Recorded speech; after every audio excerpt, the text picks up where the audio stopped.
tandaan ninyo mga Pilipino, kanang ayuda, inyo yan. May, Diyos ko po,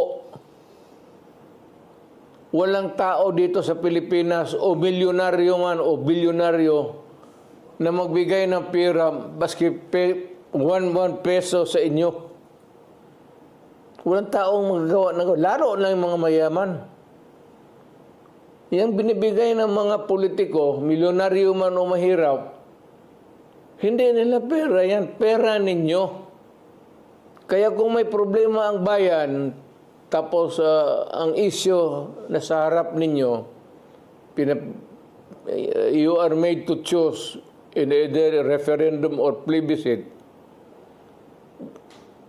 maawa naman kayo sa anak ninyo, future generation. Isipin ninyo yung problema. Yung ibigay ninyo ng pera, kunin ninyo, kay pera ninyo yan. Hindi gago itong nag-imprinta yan sila ng pera, ipamigay. No, it's your money. Ninanakaw nila yan, yung iba. Yung iba naman, kagaya ng Kongreso ngayon, parang nauubos talaga ang pera ng Pilipinas.